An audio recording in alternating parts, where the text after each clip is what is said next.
Bonjour à tous, bienvenue sur les lectures de Blandine, j'espère que vous allez bien. Nous sommes dimanche, place donc au récap de la semaine. Petite nouveauté par rapport aux vidéos précédentes, j'ai décidé de ne plus revenir sur le principe de ce rendez-vous. Je pense que c'est bon, vous en avez compris le but. Pour ceux et celles qui ne connaîtraient pas, je vous laisse aller voir la dernière vidéo dans laquelle je présentais le principe de ce rendez-vous. Je vous propose donc de découvrir tout de suite quelles sont les lectures qui m'ont tenu compagnie de samedi dernier jusqu'à vendredi soir. Samedi, je terminais ma lecture de Témoins sous protection de Émilie Milon, publiée aux éditions Lasca.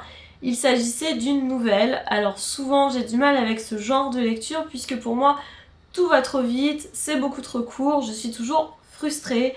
Et bien que j'ai apprécié ma lecture, c'était une fois le plus le cas ici. Vous allez me dire alors pourquoi continuer à lire ce genre de livre? Eh bien généralement il s'agit de service presse, ça me permet de découvrir l'univers d'un auteur, de savoir si j'apprécie ou non sa façon d'écrire. C'était ici le cas puisqu'il s'agissait d'un livre envoyé par les éditions Lasca. Ma chronique est déjà disponible sur le blog si vous voulez en savoir plus. Samedi soir, je commençais une nouvelle saga, le premier tome de Caroline et West, Plus loin de Robin York, publié aux éditions Milady. Si j'ai choisi de lire ce livre, c'est parce que Mélissa de la chaîne Melissa Game on the Book avait choisi que je lise ce livre au mois de mai. Il était proposé dans ma palle du mois de mai.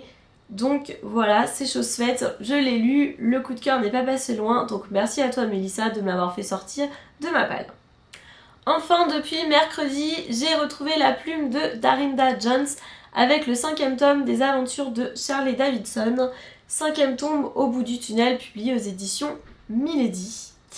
Je fais cette lecture en lecture commune avec Margot de la chaîne Margot Liseuse. Je suis très contente d'avoir retrouvé Reyes et Charlet, même si je trouve que ce tome-ci est un petit peu moins bon que les précédents. Au moment où je vous tourne cette vidéo, il me reste un petit peu moins de 200 pages à lire. La chronique est prévue pour lundi, donc normalement, si tout va bien, je serai dans les temps.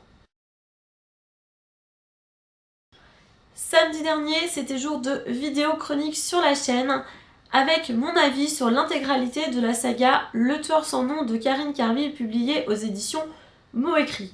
Si vous ne connaissez pas cette saga, cette vidéo vous permettra de vous faire une idée de celle-ci, sans spoiler, c'est promis.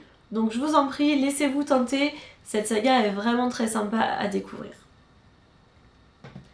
Dimanche, c'était bien évidemment jour de récap de la semaine. Il était exceptionnellement disponible uniquement sur le blog, puisque j'ai profité de mon samedi dernier pour me détendre un petit peu en famille, et donc je n'ai pas eu le temps de tourner la vidéo comme je fais habituellement.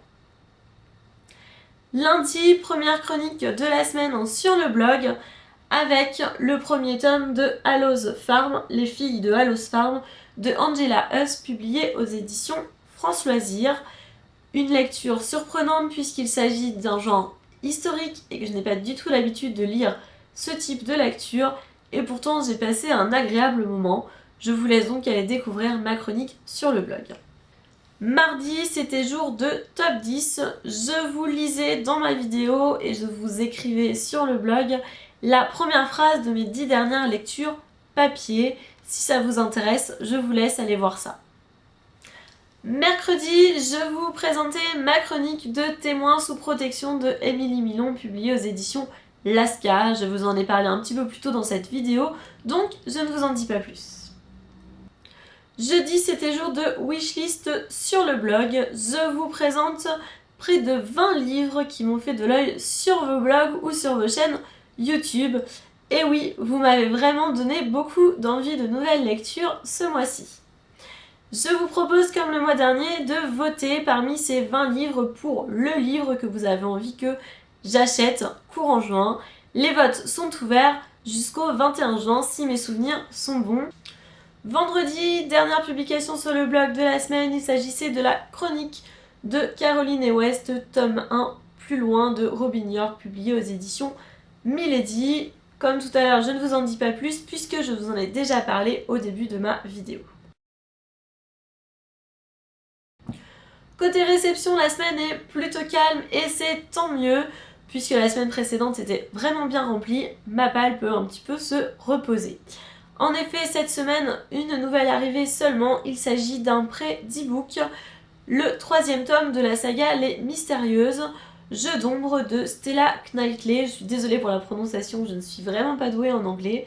J'ai vraiment très envie de découvrir ce 3e tome de cette saga, j'avais beaucoup aimé les premiers tomes, je sais que là on va partir à la rencontre de nouveaux personnages, mais je suis curieuse de voir ce que ça va donner.